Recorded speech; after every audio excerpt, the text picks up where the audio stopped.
த்ரிஷா மேடத்தை பற்றி பலதும் பேசி பல ப்ரபகண்டாஸ் பரப்பி விட்ருக்காங்க. அவங்க ஏதோ சாதாரணமாக அவங்களுடைய ட்விட்டர் ஹேண்டில் ஏதோ ஒரு பிக்சர் போடுறாங்க. இதுக்கு முன்னாடி போட்ட பிக்சருக்கெல்லாம் வந்து பிரச்சனை இல்லை. இதுக்கு முன்னாடி பார்த்தீங்கன்னா பவன் கல்யாண் சிரஞ்சீவி கூட நின்று ஃபோட்டோ போட்டிருப்பாங்க. அப்போ 2 பேர் நிற்கிறாங்க, நடுவில் அவங்க நிற்கிறாங்க. அதுக்கு ஒரு கமெண்ட் பண்ணியிருக்கலாமே, அதெல்லாம் பண்ணல. இப்போ வந்து விஜய் கூட அந்த இதில் லெஃப்டில் போட்ட ஃபோட்டோவுக்கு அது வந்து பெரிய ஒரு ட்ரோல் மெட்டீரியல் ஆகி போய் அது வந்து அப்படியே ரொம்ப அவங்கள வந்து பர்சனல் அட்டாக்.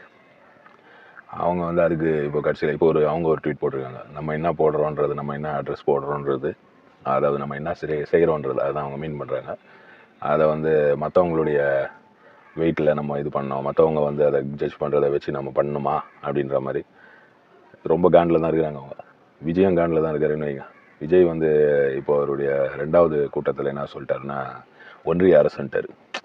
அவர் தெரிஞ்சு சொன்னாரா தெரியாமல் சொன்னாரான்னு தெரியல. ஒன்றிய அரசுன்ற வார்த்தை கேட்டாலே வந்து பிஜேபிக்கு வந்து இடியட்ஸ் அப்படின்ற மாதிரி அவங்களுக்கு ஒரு ஃபீலிங் அப்படி தான் வரும். ஏன்னா அவங்க வந்து மத்திய அரசு, சென்ட்ரல் கவர்மெண்ட் அப்படின்றது வந்து மெயினான அரசு அப்படின்றது சொல்லணும். மத்திய அரசுன்னு சொல்லாமல் ஒன்றிய அரசுன்னு சொல்கிறது வந்து திமுக, நம்ம இந்தியா கூட்டணியில் இருக்கவங்க, இவங்கெல்லாம் தான் வந்து அதை வந்து அதுவும் தமிழில் வந்து மெயினாக இந்த ஒன்றிய அரசுன்ற ஒன்றியம் அப்படின்றது இந்த ஒன்றின்னு இருக்குது.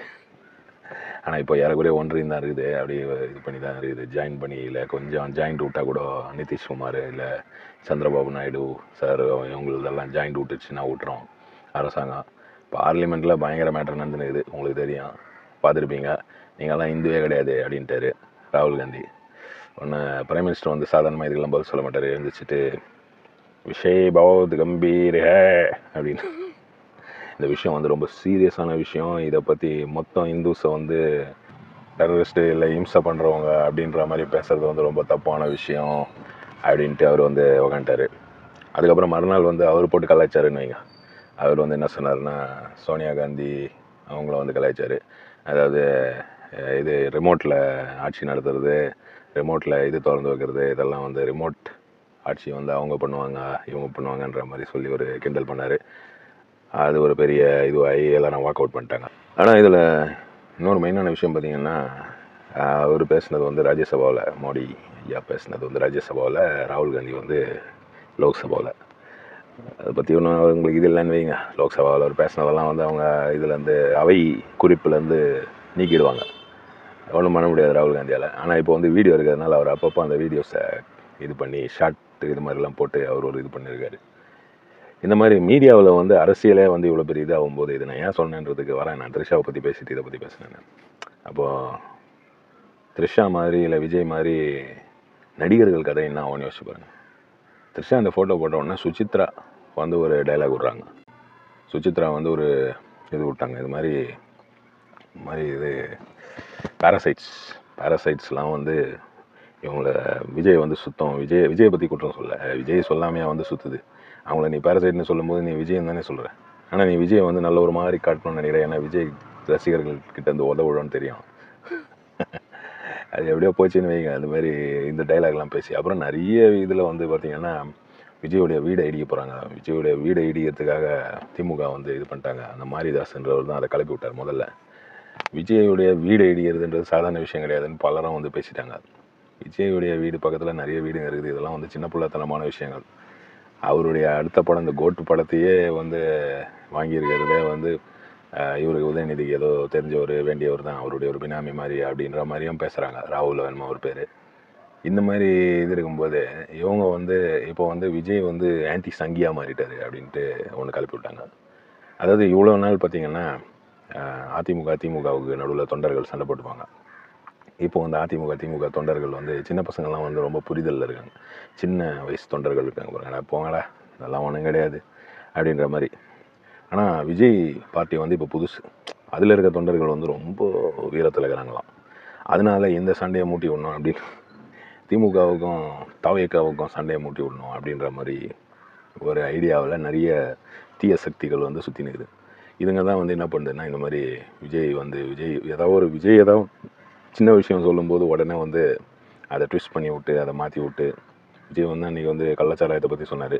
அரசாங்கத்துடைய இது அரசாங்கம் மட்டும் கிடையாதுங்க அப்படின்னாரு அவர். அதாவது விஜய் என்ன அர்த்தத்தில் சொன்னார்னா, அரசாங்கம் மட்டும் இதில் பொறுப்பாளி கிடையாது, இதில் வந்து நம்மளும் வந்து பொறுப்பாளி தான், நம்மளும் வந்து செய்கிறது தப்பு தான் அப்படின்ற மாதிரி தான் பேசினார்.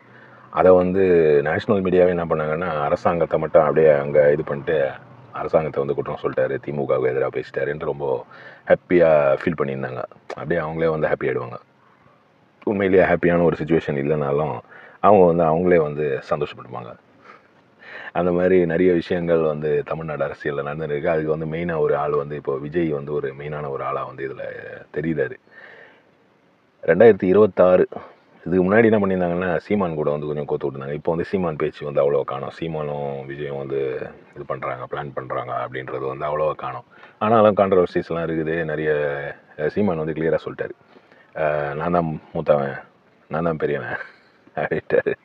அவர் தான் வந்து என்கிட்ட கேட்கணும். தம்பி வந்து சேர்ந்தாருன்னா நான் கண்டிப்பாக அவர் கூட நிற்பேன் அப்படின்ற மாதிரி பேசிட்டாரு. அப்போ வந்து ஏறக்குறைய அது நடக்காதுன்ற மாதிரி ஒரு ஃபீலிங்கில் இருக்காங்க போல இருக்குது. ஆனால் அது நடக்கும்னு எனக்கு ஒரு ஃபீலிங் இருக்குது. ஏன்னா ஏதாவது ஒரு கட்சி கூட சேர்ந்தால் தான் வந்து ஒரு எக்ஸ்ட்ரா ஓட் ஷேர் அப்படின்றது வரும். ஆனால் அந்த நேரத்தில் வந்து அவங்களுக்குள்ள தொகுதி பங்கிடுறதுல வந்து பிரச்சனைகள் அதெல்லாம் வந்து வரலாம். எப்படியோ அரசியல் வந்து ரொம்ப சூடு பிடிச்சிது. 2026க்கு இப்போவே வந்து ரெடி ஆகிட்டீங்களேப்பா, என்னப்பா இது, வேறு எவ்வளோ பிரச்சனைகள் இருக்குது ஊரில், பெட்ரோல் விலை அது இது அதை பற்றியெல்லாம் பேசாமல், அதை பற்றி நடுவில் பேசுகிறாங்க சின்னதாக. ஆனாலும் இந்த விஜய் மேட்ரை வந்து பெருசாக எடுத்துக்கின்னு இதையே வந்து ஒரு பேசும் பொருளாக்கி இதையே வந்து பேசின்னு இருக்காங்க. சட்டம் ஒழுங்கு வேறு ரொம்ப டேஞ்சரில் இருக்குன்ட்டு எடப்பாடி அப்பப்போ அறிக்கை விட்டுக்கினே இருக்கார்.